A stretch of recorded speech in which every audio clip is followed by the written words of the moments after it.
સિંહોની વસ્તી ગણતરી માટે હવે મેગા ઓપરેશન શરૂ કરવામાં આવ્યું છે। ગુજરાતનું ગર્વ ગણાતા એશિયાટિક સિંહોની 16મી વસ્તી ગણતરી 10થી 13 મે દરમિયાન યોજાનાર છે।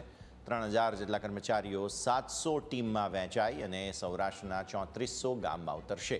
ઓપરેશન લાયન કાઉન્ટ અભિયાનમાં એઆઈ ટેકનોલોજીની મદદથી સિંહોની વસ્તી ગણતરી કરવામાં આવશે।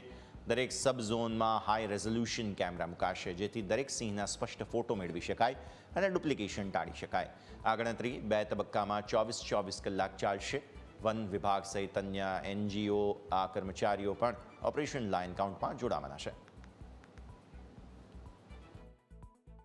ગુજરાત રાજ્યના વન વિભાગ દ્વારા આગામી 10 મેથી લઈને 13 મે સુધી ગીર અને તેના આસપાસ રહેલા અન્ય એટલે કે 11 જિલ્લાઓની અંદર સિંહની જે છે તે વસ્તી ગણતરી કરવામાં આવશે। ગુજરાત સરકારના વન વિભાગનું જે આ અરણ્ય ભવન જે કચેરી જે છે ત્યાં આગળથી અધિકારીઓ દ્વારા જે છે તે આ નિર્ણય કરવામાં આવ્યો છે અને દર 5 વર્ષ એટલે કે કેન્દ્ર સરકારના જે નીતિ નિયમ છે તે નીતિ નિયમ પ્રમાણે દર 5 વર્ષે સિંહોની વસ્તી ગણતરી જે છે તે કરવામાં આવતી।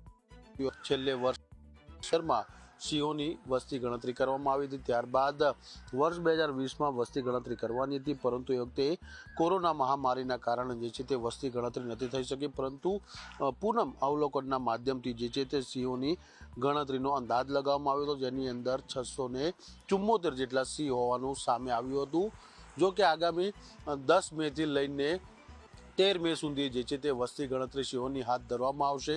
ખાસ કરીને ગીર અને તેના આસપાસના જે જિલ્લાઓમાં જ્યાં આગળ સિંહોની જે અવર જવર જોવા મળતી હોય છે તે જિલ્લાઓ મળીને કુલ 11 જિલ્લાઓની અંદર આ વસ્તી ગણતરી જે છે તે સિંહોની કરવામાં આવશે।